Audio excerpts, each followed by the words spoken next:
를 통해서 복음이 주는 변화 원리 두 번째 시리즈를 전하겠습니다. 이 고치 안에 있는 애벌레 입장에서 본다면 나비의 세계는 불가사의지요. 기적과 같습니다. 자, 우물 안에 우물을 벗어날 수 없는 그 우물 안의 벌레 입장에서 본다면 우물 바깥은 기적이죠. 근데 이제 우물 바깥 정도가 아니고 이제 우주, 즉 은하계, 무슨 블랙홀과 같은 이런 우주는 불가해, 불가사의한 그런 차원이 되게 될 것입니다. 우리가 이제 상식의 영역에서도 이제 이런 그 차이가 여러 군데 많이 있는 거잖아요.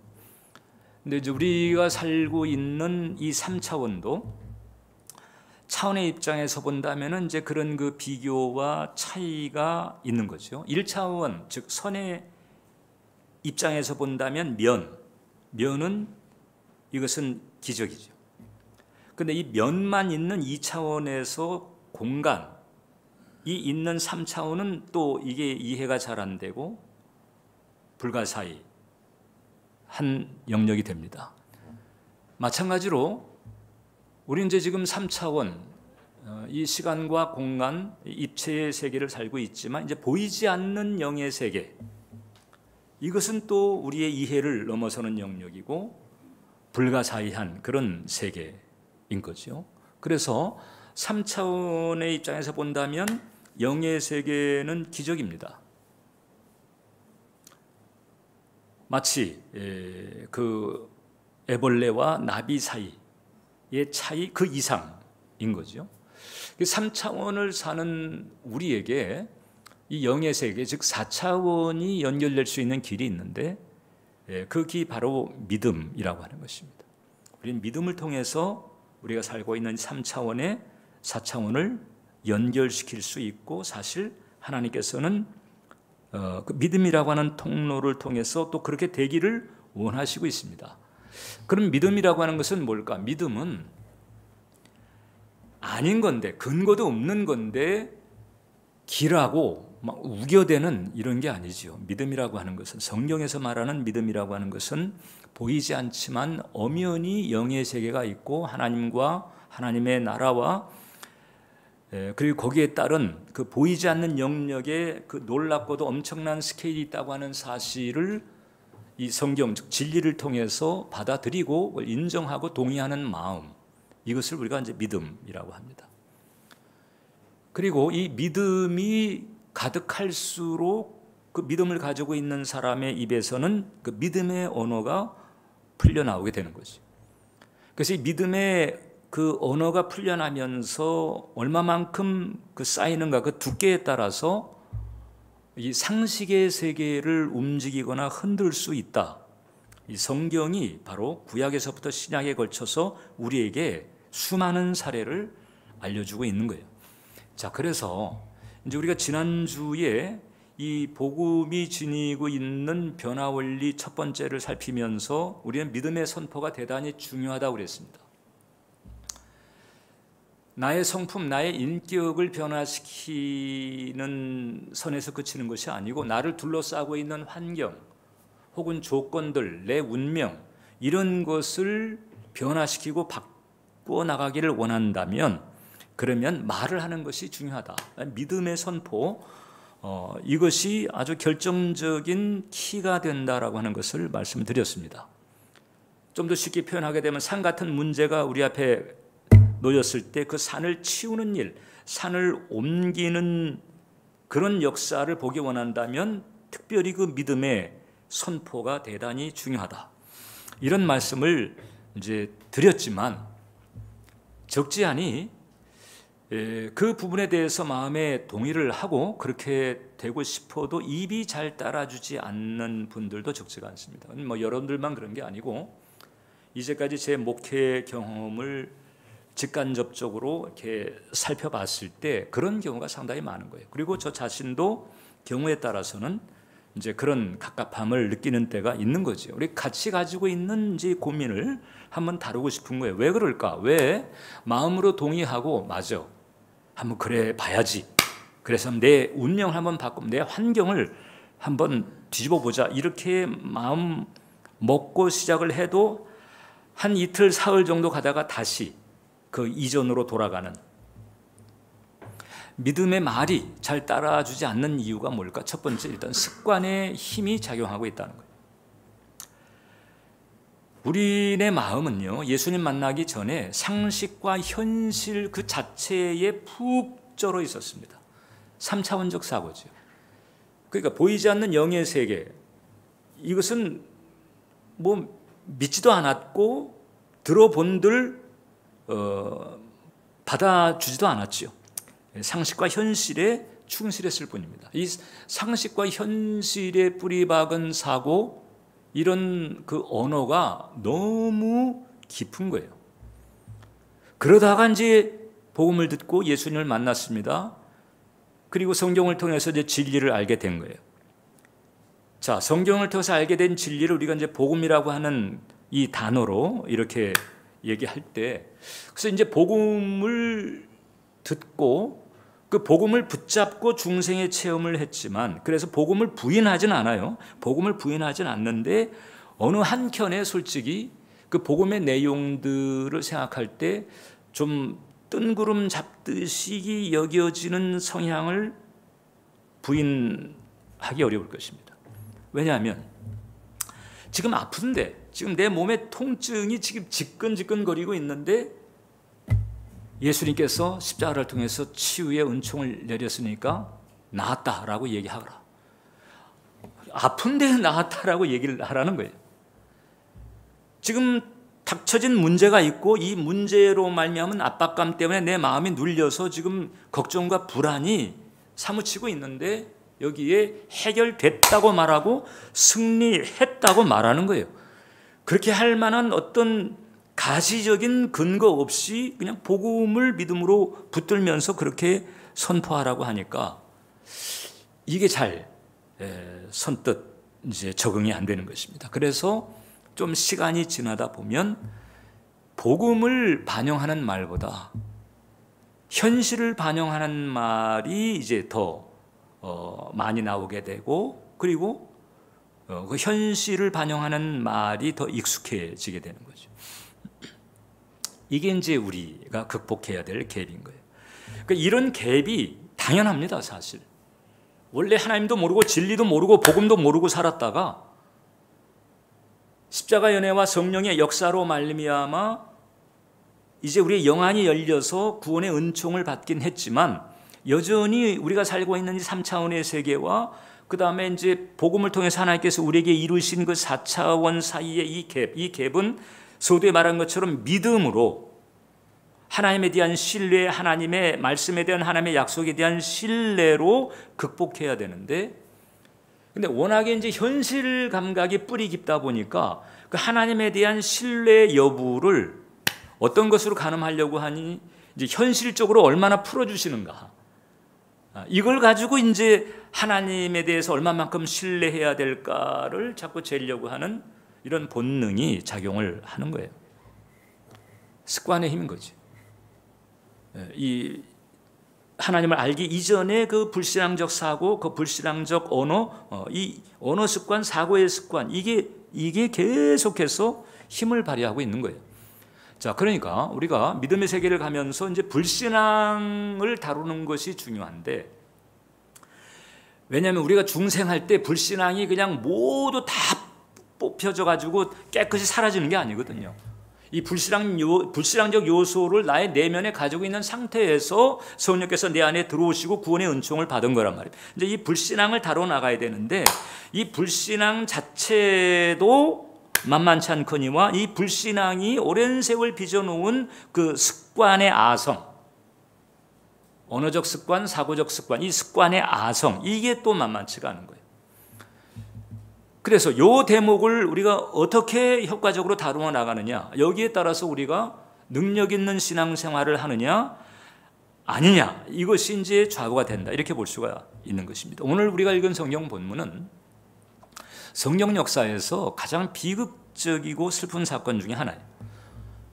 출애굽 한 그 1세대들이 이제 모세 인도를 받아가지고 갈라진 홍해를 건너고 시내산에 가서 십계명과 또 하나님의 율례들을 받고 그 다음에는 이제 본격적인 채비를 딱 하고 가나안 땅에 들어가려고 가나안 땅 입구에 도착했습니다. 거기가 바로 가데스 바네아라고 하는 곳이. 거기서 12명의 정탐꾼을 선발해가지고 40일간 정탐하게 만들었습니다. 그리고 돌아와서 이제 그 12명의 정탐꾼이 정탐한 내용을 보고를 하는데 그 중에 10명이 팩트와 함께 부정적인 보고를 한 거예요. 항상 이 부정적인 생각, 불신앙적 생각의 특징은 팩트와 같이 섞여 있습니다. 요것 때문에 자꾸 이제 우리가 휘청거리거든요. 거기 가보니까 성읍은 견고하고 그 안악자손 덩치는 크고 아이고 이제 우리는 끝났어. 우리는 죽었어. 그걸 우리가 어떻게 그걸 감당해? 이렇게 이제 부정적인 얘기를 한 거예요. 팩트와 함께 부정적인 해석. 자, 그러니까 이것을 들은 이스라엘 백성들이 밤새 곡했다고 그랬습니다. 성경을 보면. 싸움이 난 것도 아니고 죽은 사람이 생긴 것도 아니에요. 근데 그 부정적인 얘기를 듣고 하나님이 우리가 죽을 데가 없어가지고 여기까지 끌고 와서 우리를 죽이려고 하나? 이러면서 밤새 곡했다고 나와 있습니다.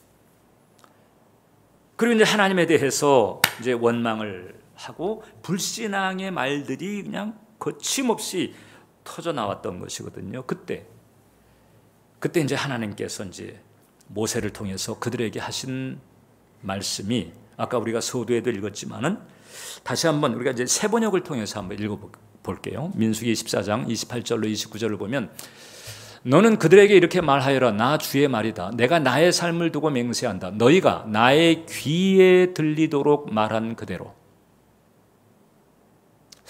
나는 지금 하나님 귀에 어떻게 들리도록 말하고 있을까를 살펴야 되는 중요한 이유가 여기 있는 거죠. 너희가 나의 귀에 들리도록 말한 그대로 내가 반드시 너에게 하겠다. 우리는 다 죽었어. 그러니까 오케이, 다 죽게 해주지. 우리는 끝장났어. 그래, 끝장나게 해주마. 이런 것과 같은 거예요. 너희 가운데 20살이 넘은 사람으로 인구조사를 받은 모든 사람들, 곧 나를 원망한 사람들은 이 광야에서 시체가 되어 뒹굴게 될 것이다. 자, 그래서 이 불신앙의 언어, 이 부정적 언어를 풀어놓은 이런 사람들은 이제 가나안 땅에 입장 금지가 되는 것입니다. 그럼 이제 어떤 사람이 가나안 땅에 들어가도록 하셨냐? 이제 결국 따지고 보게 되면 이 부정 언어, 부정 사고의 습관에 매인 사람이 아니고 이제 새로운 멘탈 습관을 가지고 있는 사람들을 양성해서 들여보내려고 작정을 하신 거죠. 그래서 소위 하나님의 약속과 하나님의 그 복음을 그대로 믿음으로 온전히 받아들이는 이런 멘탈을 가지고 있는 사람들을 키우는 데 40년 걸려요. 40년. 가나안 정복 세대는 사고 습관, 언어 습관이 새롭게, 즉 복음에 바탕한 사고 습관, 복음에 바탕한 언어 습관을 구비한 사람들이 가나안 땅을 정복하게 된 거예요. 자, 그러니까 지금 이 출애굽 1세대도 그렇고 여호수아 세대, 출애굽 2세대도 그렇고 사실 같이 애굽에서 나온 사람들이에요. 그러니까 이걸 신약적으로 표현하게 되면 같이 중생을 한 거죠. 같이 교회를 다니고 있지만은 거기서 이제 갈라질 수 있다는 거잖아. 부정 언어와 부정 사고의 습관에 밀리는 사람과 이제 그것을 밀어내고 복음에 바탕한 언어, 복음에 바탕한 사고 습관으로 대체하는 사람, 이렇게 갈라질 수 있다는 거잖아요. 우리는 이 신앙일을 가면서 속히 빠를수록 좋은 이 습관의 대체, 이 언어 습관, 사고 습관의 대체가 빠를수록 좋다. 그러면 이제 이 광야 수준이 아니고 가나안 수준을 누릴 수 있는 이 확률이 높아지게 되는 거죠.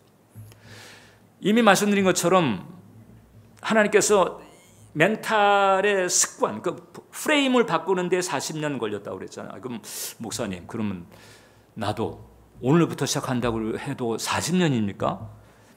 근데 그건 아니에요. 왜냐하면 여호수아와 갈렙 보세요. 여호수아와 갈렙은 벌써 이미 모세가 가면서부터 등장한 사람이었는데 그 두 사람이 이미 지금 이 시점에서 그 두 사람은 벌써 언어와 사고가 바뀌어 있었어요. 부정언어, 부정사고가 아니고 믿음의 언어, 믿음의 사고, 뭐에 대해서? 하나님에 대해서, 하나님의 약속에 대해서 분명한 변화가 그에게 있었다. 아니, 어떻게 그 두 사람은 다른 모든 사람들, 그러니까 이 출애굽해가지고 그 1세대를 처음 그 계수했을 때 그 백성민자 셀 숫자, 그 백성들의 숫자를 센 기록이 민수기잖아요. 그 민수기에 보면 이제 두 번의 계수가 나오는데 출애굽 초, 그 다음에 40년 뒤에 그건 60만 명이에요. 60만 3,550명. 그 가운데에서 거의 60만 명 가까운 사람들은 이제 광야에서 다 죽어가야 했어요. 지금 우리가 읽은 것처럼. 그네들의 말이 하나님 귀에 들린 대로 하나님의 대우를 한 거예요. 근데 이제 여호수아와 갈렙은 달랐단 말이죠. 그네들은 믿음을 선포했습니다. 저들은 우리의 밥이다. 하나님께서 우리에게 주신 약속의 땅이다. 하나님께서 우리와 함께 하시니 우리가 무엇을 겁내랴? 같이 밀고 올라가자. 이 믿음의 생각, 믿음의 언어가 있었던 거거든요. 어떻게 그네들은 그럴 수가 있었을까? 성경에 이제 그 자세한 얘기가 없기 때문에 추정을 하는데, 마치 이제 모세를 보면 모세가 성장 과정에서 그 엄마 요게벳이 유모 역할을 하잖아요. 그 유모로서 요게벳이 모세를 키우면서 틀림없이 이제 베갯머리 신앙 교육을 했을 거다. 너는 히브리 사람이고 노아의 하나님, 아브라함의 하나님이 너의 하나님, 우리의 하나님이야. 그 하나님이 약속하셨어. 이런 그 하나님에 대한 이야기, 즉 복음을 요게벳이 모세에게 해주었을 것이다. 그러지 않고서는 나이 40대 쓸 때 한창 때잖아요. 40대. 그때에 자기가 이미 가지고 있었던 그 기득권, 애굽의 왕족으로서 가지고 있었던 그 기득권, 그 엘리트, 그 모든 영화, 이것을 다 내려놓잖아요. 다 내려놓고 하나님의 백성과 함께 하겠다고 나서는, 물론 이제 아직 덜 익은 상태이긴 했지만은, 그러나 이게 애굽의 모든 기득권과 영화를 다 포기하고 내려놓는다는 거, 이건 정말 쉽지 않은 일이거든요. 그걸 해내는 거예요. 그러니까 이 여호수아와 갈렙도 모름지기 성장 과정에서 그 하나님에 대한 이야기, 즉 복음을 뭐 부모 내지는 조부모 그런 흐름을 쫓아서 들었음에 틀림이 없다. 그러다가 이제 모세가 나타나고 모세를 통해서 진정 들었던 그 하나님을 보게 되는 거잖아요. 애굽의 10가지 재앙, 그 다음에 갈라진 홍해, 여러 가지 기적들을 보면서 하나님의 실력을 체험하면서 옳거니 나는 정했다. 나는 이제 마음을 확정했다. 누가 뭐라든 나는 이제 하나님과 함께 한다. 그리고 나는 하나님의 약속을 붙들며 산다. 이 복음에 대한 확고한 이런 확정을 하게 된 것으로 볼 수가 있어요. 그래서 만인이 안 그런다 할지라도 나는 하나님의 약속, 하나님의 말씀대로 나아간다. 그래서 이 여호수아와 갈렙을 보게 되면 이미 그들의 언어를 보세요. 하나님에 대한 신뢰가 가득하고 하나님의 약속으로 가득하잖아요. 우리가 이제 이 길을 가야 되는 거예요. 자, 그럼 목사님 어떻게 하면 목사님 얘기처럼 듣고 마음에 동의를 했지만 자꾸 입이 따라주지 않은, 그래서 고민이 되고 있는 이런 상태를 어떻게 하면 우리가 손을 보고 바꿔나갈 수가 있을까? 두 번째, 이 자아를 향해서 끊임없이 복음을 선포하는 노력이 필요하다.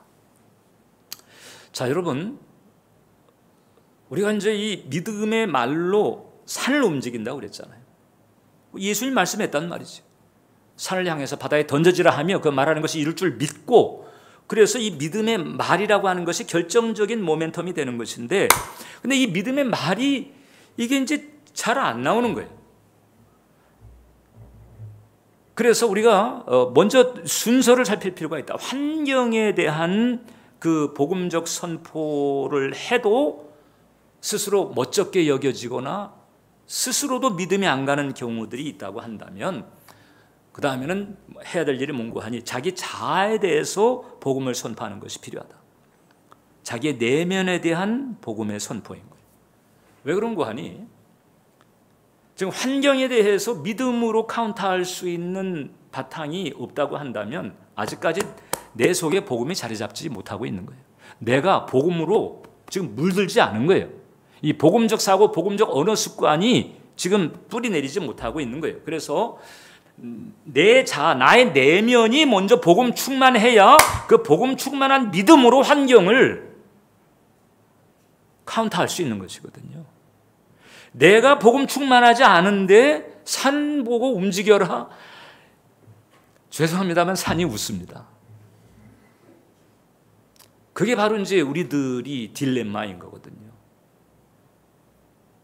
말씀은 들었고 들어서 들은 말씀 그대로 적용을 해보는데 잘 안 되는 거야. 안 되다 보니까는 이제 맥이 빠지는 거죠. 그런데 나서부터 먼저 복음 충만한 내면으로 바뀌어질 필요가 있다. 그러려면은 나의 내면에 복음을 선포해야 돼요. 왜냐하면 나의 내면이라고 하는 게 복음 듣기 이전까지 완전히 그 거짓, 마귀의 계계, 이 세상 매트릭스에 찌들었단 말이죠. 우리는 이제 그것을 자긴 했지만은 거짓에 물들었기 때문에 거짓자라고 합니다. 그러다가 우리가 주님을 만나고 진리를 알게 되고 복음을 들으면서 진리에 바탕한 참 자아의 은혜가 내게 열린 거거든요. 그러니까 내 안에는 두 종류의 자아가 죽을 때까지 대립한다고 보면 되는 거예요.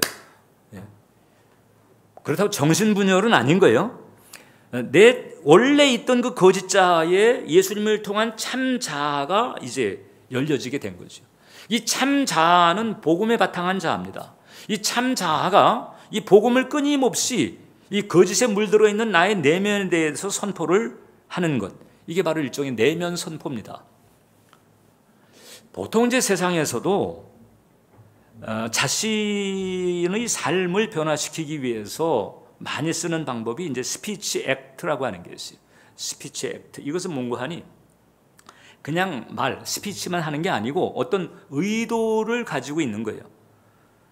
무슨 서술, 묘사, 설명, 뭐 문제가 있다고 하면 그 문제에 대한 서술, 묘사, 설명 이것이 끝나는 게 아니고 이 문제를 대하는 나를 놓고 무언가 의도를 가지고 내가 어떻게 되어야 할지, 어떻게 변해야 될지 이런 의도를 가지고 나의 내면의 그 방향을 선포하는 것, 이게 스피치 액트입니다.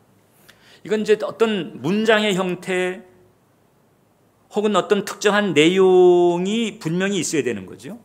근데 사실 우리가 이제 상식적으로 둘러봐도 이런 경우들은 많아요. 가장 대표적인 그룹이 이제 그 체육 혹은 경기하는 운동선수들이죠. 이네들 보게 되면 특히 이제 그 잘하는 사람들, 뭐 금메달리스트라든지 혹은 아무튼 그 종목에서 수위를 달리고 있는 사람들을 보게 될 때 이 사람들이 끊임없이 시도하고 있는 것 중에 하나가 제가 말씀드린 내면 선포인데 이제 그네들 자기 암시라고 하죠. 어떤 이제 특정한 내용 이것을 문장으로 만들어 가지고 끊임없이 자기 자신에게 계속 사실 선포를 하고 있는 거예요. 이제 그것은 뭐 잠재의식이라든지 혹은 어떤 표면의식이라든지 이런 그 의식의 변화와 관계된 부분이 있기는 합니다. 시간상 이제 그런 부분까지는 우리가 이제 나누지 못하지만 바로 그런 과정을 통해 가지고 표면의식을 넘어서서 이 잠재의식의 영역에서부터 뭔가 어떤 그 좋은 흐름이 흘러나오도록 애를 쓰는 거예요. 그래서 이제 이런 류의 내면 선포 혹은 이제 자기 암시를 하는 그 사람들이 이제 권유하는 그 방법이 있습니다. 최소 3가지가 있는데 첫 번째는 뭔가 하니 1인칭 나를 넣어라. 나. 그러니까 내가 변화되고 내가 바뀌는 거 이게 먼저 돼야 된다는 거예요. 어떤 해당되는 종목에서 실제로 이제 시합을 하거나 뭐 대결을 하거나 이러기 전에 벌써 나서부터 먼저 가다듬는 1인칭 나를 넣어요. 박찬호 같은 경우는 어릴 때서부터 나는 반드시 빅 리거가 된다 됐어요. 박지성 선수 같은 경우는 이 경기장에선 내가 최고다. 시합 들어가기 전서부터 계속 자기에게 얘기를 하는 거예요. 이게 이제 지금은 운동선수인데 예를 들어 빌 게이츠 같은 사업가 같은 사람은 매일마다 나는 무엇이든 할 수 있다. 이런 얘기를 계속 매일마다 되뇌었다라고 하는 거예요. 상황이 좋든 나쁘든 잘 풀리든 안 풀리든. 그래서 이제 여론 쪽의 전문가들이 권유하는 그런 이제 문장 하나가 있다는 거지요. 나는 날마다 좋아지고 있다. 이런 생각이라도 하라는 거예요. 두 번째, 시제는 현재형으로 가고, 그 다음에 세 번째, 절대 긍정으로 하라. 자, 그 김연아 같은 경우 이제 그 시합 나가기 전에 메이크업을 하는 시간이 한 1시간 정도 걸린답니다. 그러면 이제 메이크업을 할 때 자기는 앉아가지고 계속 그 1시간여 동안 이제 자기 암시를 하는데 나는 실수하지 않고 침착하게 잘한다. 이걸 계속 되뇌인다는 거잖아요. 내면 선포예요. 그런데 전문가들은요, 이 대목도 수정이 필요하다고 얘기하는 거예요. 어떤 면에서 실수라고 하는 것도 부정적인 개연성을 가지고 있으니까 이 부정적인 개연성을 가지고 있는 단어도 바꿔야 된다. 이 정도로 얘기하는 거거든요.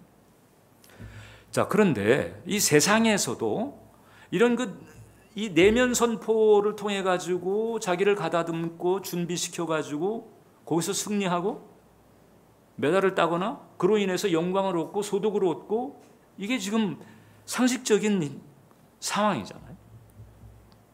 그러니까 영적인 세계도 그렇다는 거죠. 그러니까 이건 상식적인 방법을 따라하는 게 아니고 이게 원래 하나님께서 이 세상을 축복하는 이치 중에 하나다.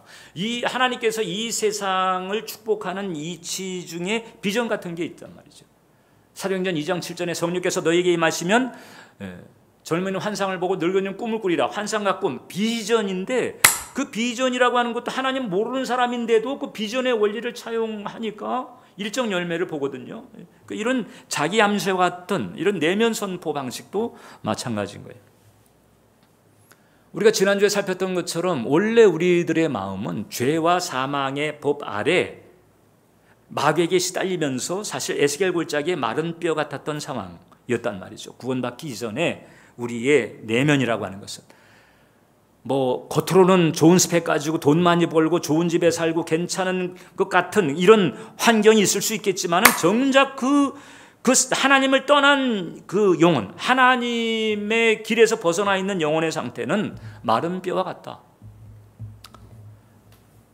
그런데 거기 에스겔이 하나님의 말씀을 대언하니까 그 마른 뼈들이 극히 큰 군대가 되잖아요. 마찬가지로 우리의 그 내면, 즉 거짓된 자아의 상태 혹은 마른 뼈와 같은 그런 상태의 나의 내면에 대해서 우리가 하나님의 말씀, 즉 복음을 계속 대언하는 거죠. 어느 때까지 대언해야 될까요? 어느 때까지 그 내면 선포를 하는 것이 필요할까요? 여호수아와 갈렙 수준에 갈 때까지. 여호수아와 갈렙 수준에 갈 때까지 부단히 우리가 복음을 나의 내면에서부터 선포할 필요가 있다. 그래서 나의 내면이 먼저 복음으로 다듬어지고 복음으로 물드는 이런 상태가 되면요, 벌써 이제 믿음의 궤도를 타게 되는 거예요. 제임스 패커라고 하는 그 복음주의 신학자가 있습니다. 이분이 이제 그 하나님을 아는 지식이라고 하는 책을 쓴 분인데, 이분이 이제 그런 개념을 정리해서 아주 유명하죠. 뭔가 하나님에 대해서 아는 것과 하나님을 아는 것을 이게 구분한 거예요. 그러니까 하나님에 대해서 아는 것은 그저 하나님을 지식적으로 듣고 접해서 아는 수준인 거예요. 그런데 하나님을 안다라고 하는 것은 체험을 한 거예요. 뭐 병고침을 받았든지 아니면은 뭐 성령 체험을 했든지 확실하게 하나님의 살아계심을 체험한 그런 그때 그걸 이제 하나님을 아는 지식으로 이렇게 인격적으로 아는 거죠. 이렇게 구분을 하신 분인데, 이분은 그런 얘기했습니다. 하나님께서 우리에게 주신 이 복음의 은총을 어떻게 우리가 우리의 삶에 실제화시킬 수가 있을까? 우리가 해야 되는 일이 있다는 거지요. 하나님께서 강권적으로 부어주시는 은혜가 참 귀하지만 그건 우리가 연출할 수가 없고 우리가 어떻게 매니플레이트 할 수가 없어요. 그러니까 내가 할 수 있는 것은 뭐냐? 그분은 이렇게 권합니다. 하나님에 대해 배운 각각의 진리를 하나님 앞에서 묵상하는 내용으로 묵상을 하라는 거지. 그러니까 묵상이라고 하는 것을 이게 그냥 의무감으로 할 일이 아니고 이게 지금 이 내면 선포다. 이게 바로 복음으로 나의 내면을 바꾸는 작업을 하는 거다. 이렇게 아셔야 되는 거예요. 하나님이 그래서 그걸 위해서 이 묵상이라고 하는 방식을 권유하시는 거거든요. 묵상하는 내용을 바꿔 하나님을 향한 기도와 찬양으로까지 이어가는 거죠. 이 묵상을 통해서 복음을 나의 내면화시키면서 그것을 기도와 찬양으로까지 가는 거죠. 이게 믿음의 동의를 하는 거잖아요. 믿음의 동의. 그렇게 되면 이제 이런 노력이 계속 두터워질수록 하나님에 대한 지식이 하나님을 아는 지식으로 바꿔질 수 있다는 거예요. 저는 여호수아와 갈렙이 들었던 성장 과정에서 들었던 그 하나님, 노아의 하나님, 아브라함의 하나님, 그 하나님을 이제 모세를 통해서 접촉을 하면서 확실하게 이쪽으로 묵상하고 기도하고 찬양하듯이 내면화시켰다. 저는 이제 그렇게 봅니다. 그 여호수아서 1장 8절을 보면 하나님께서 이제 그 여호수아를 모세의 후계자로 삼으실 때 이렇게 권유하시잖아. 이 율법책을 내 입에서 떠나지 말게 하면 입에서 떠나지 말게 하라. 계속 이것은 이제 그 히브리 원어로 보게 되면 읍조리라는 거예요. 읍조리라는 거죠. 성경 말씀을 계속 읍조리는 거예요. 이 읍조림이 발성으로 하게 되면은 이게 커뮤니케이션이 되는 거죠. 선포가 되는 거예요. 근데 이 율법책을 발성으로 읊조리지 않고 나의 내면을 향해서 생각으로라도 선포를 하게 되면 그게 내면 선포가 되는 것이거든요. 그것을 묵상이라고 하는 것은 바로 내면 선포예요. 읊조림은 바깥으로 선포하는 것이고 묵상은 내면 선포예요. 이것을 이제 또 다른 말로 표현하게 되면 읊조림이라고 하는 것은 외적인 셀프 토크예요. 묵상이라고 하는 것은 내적인 셀프 토크가 되는 거예요. 그래서 그 안에 기록된 대로 다 지켜 행하라. 그리하면 내 길이 평탄하게 되고 내가 형통하리라. 여러분들의 삶에서 여러분들의 일터, 사업장 뭐 어디가 됐든지 간에 여러분들의 삶에 여러분들의 길이, 여러분들의 손으로 하는 일이 평탄하게 되기를 원하고 형통하게 되기를 원하시면 아멘 하시기 바랍니다. 네? 나도 아멘이에요. 나도 아멘인데 성령은 그 비결을 읊조리고 묵상하라는 거예요. 이게 쉽게 말하면 이 복음을 내면화하라는 것입니다. 네. 너서부터 먼저 복음으로 충만하라. 네가 복음으로 충만하면 그 다음에 믿음으로 산을 옮기는 일은 수월하다는 거예요. 복음 충만하지 않은 상태에서 산을 옮기라고 하니까 이게 안 되었던 것이거든요. 그래서 마지막으로 우리는 이 언어 재활 노력이 필요하다. 이제 재활을 많이 하는 데가 정형외과잖아요. 정형외과를 가면 거기에 수술을 하고 뭐 골절이 되거나 뭐 이렇게 이제 그 회복 과정에서 재활 훈련을 합니다. 그러면 증상에 따라 다르잖아요. 증상에 따라 기간도 다르고 방법도 달라요. 근데 이 재활 운동의 특징이 있습니다. 지루해. 이 걸음마도 다시 해야 돼. 드는 것서부터 뭐 운동하는 것서부터 그냥 처음부터 새로 시작을 해야 됩니다. 손가락 하나 움직이는 것서부터. 이게 지루하고 불편합니다. 그런데 그거 하지 않으면 정상적인 회복이 안 되는 거예요. 정상적으로 살 수가 없어요.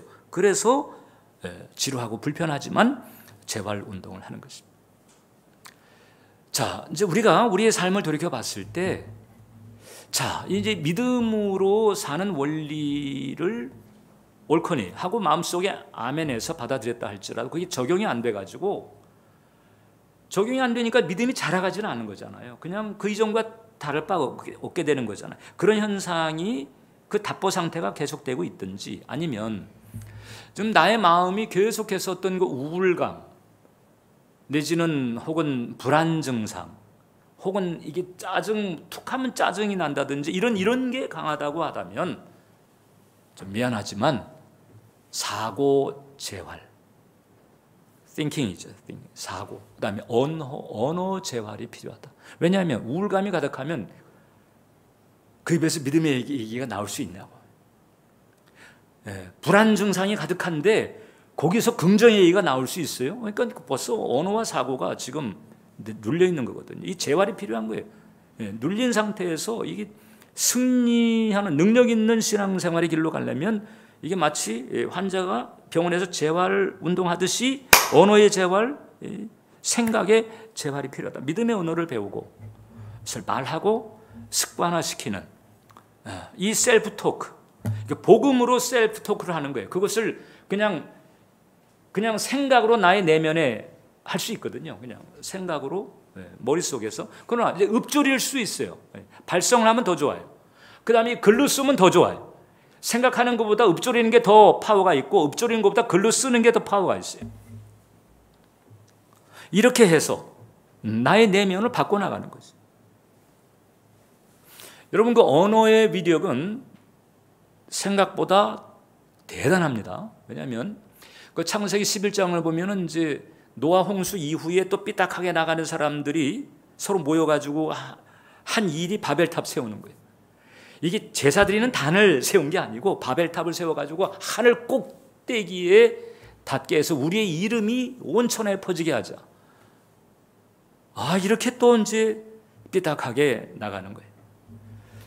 그래서 이제 하나님께서 그 상황을 딱 보시니까 너무 기가 막혀. 저 친구들, 저 안 되겠네. 이래가지고 지금 이제 저 일을 제동을 걸어야 되겠다. 그리고 하나님께서 내려오십니다. 그래가지고 그 일을 제동 걸기 위해서 하늘에 도전하는 그 바벨탑, 그 도전을 제동 걸기 위해서 하나님께서 하신 일이 딱 한 가지. 벼락을 때려가지고 바벨탑을 무너뜨리게 하거나 공사하는 사람들을 그냥 막 땅을 갈라서 그냥 삼키게 하거나 이런 일을 하지 않았습니다. 딱 하나 뭐 했는고 하니 말을 흐트러뜨렸어요. 언어를 혼잡케 했다. 창세기 11장을 보면 주님께서 말씀하셨다. 보아라, 만일 사람들이 같은 말을 쓰는 한 백성으로서 이런 일을 하기 시작하였으니 이제 그들은 하고자 하는 것은 무엇이든지 하지 못할 일이 없을 것이다. 자, 우리가 내려가서 그들이 거기에 사는 말을 뒤섞어서 그들이 서로 알아듣지 못하게 하자.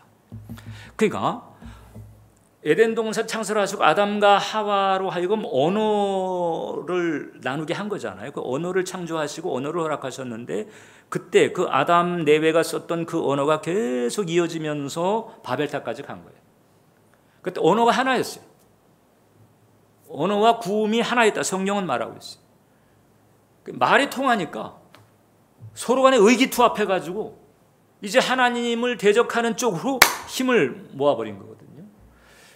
이 사람들이 이게 말이 잘 통하니까는 지금 못할 짓이 없네. 그래서 하나님이 그냥 언어 중추를 손보신 거예요. 갑자기 서로 말하는 게 달라져 버렸어요. 이해를 할 수가 없어요. 손짓 발짓 다 해도 오해만 불거지게 돼요. 그래가지고 이제 말이 통하는 사람들끼리 집단을 이루어가지고 뿔뿔이 다 흩어져 나갔다는 것이거든요. 그러니까 통일된 말의 위력, 하나님께서 위협을 느끼실 정도였다는 것. 이게 말이 가지고 있는 위력입니다. 그러니 이 나의 삶을 놓고 이 말이 얼마나 그 영향을 많이 주는 거예요. 근데 내 안에는 이미 말씀드린 것처럼 예수님 만나기 이전에 뿌리 내리고 있었던 이 거짓자와 그 다음에 예수님 만나고서 열려진 이 참자 사이에 이제 죽을 때까지 이런 대립이 있게 되는 거거든요.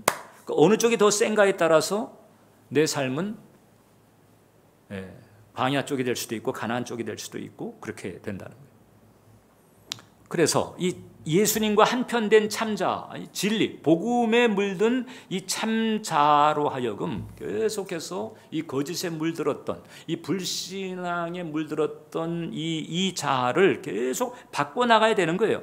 바꿔나가야. 어떻게? 이런 말들을 계속 하는 것이 필요하죠. 이런 고백들 혹은 이에 준하는 고백들 같이 한번 읽겠습니다. 너는 하나님의 사랑받는 자녀다. 너에게는 십자가와 성령을 통해 아브라함의 전인적인 축복이 흐른다. 너는 복인이며 세상에서 복의 통로다. 너를 통해 하나님의 사랑과 부요가 흘러나간다. 너를 통해 너의 가정과 공동체가 변화된다. 너는 성령의 능력으로 돌파하고 극복하고 승리한다. 지금 거짓자는요, 이렇게 하게 되면 그거 믿어? 뭐 이렇게 하고. 너 지금 현실적으로 봐봐. 너 지금 이 꼬인 상황들, 네가 이제까지 살아온 걸음들을 살펴봐. 네가 뭐 해가지고 뭐 잘 될 것 같아? 계속 거짓자는 그런 음울하고 그늘지고 부정적인 그 생각들, 부정적인 언어들로 자꾸 딴지를 걸거든요. 그리고 걔네들은 왜 또 파워를 가지고 있는 거 아니? 팩트가 있거든.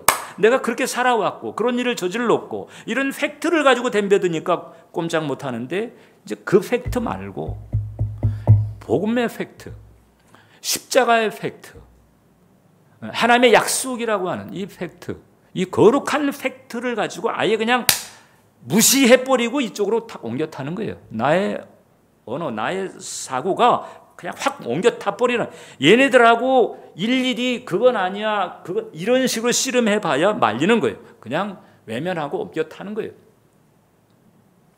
그래서 이런 내면 선포를 착실히 할 필요가 있다. 어느 때까지? 여호수아 갈렙 수준에 이를 때까지. 그렇게만 되면 그 다음에는 거칠 게 없어요. 문제될 게 없어요. 거칠 게 없어요. 기도하겠습니다. 살아계신 하나님, 우리 예배자 한 영혼 한 영혼 붙들어 주셔서 이제 언어, 사고의 습관이 바뀌어지게 해 주옵소서. 이전에 그 거짓의 허위의 마귀 매트릭스에 찌들었던 그런 그 그늘진 습관들을 이제 벗어버리고 뿌리치고, 그리고 복음, 진리에 바탕한 믿음의 생각, 믿음의 말, 이 새로운 언어, 새로운 사고의 습관이 이제 자리 잡을 수 있도록 도와주시고 변화시켜 주옵소서. 예수님의 이름으로 기도합니다. 아멘.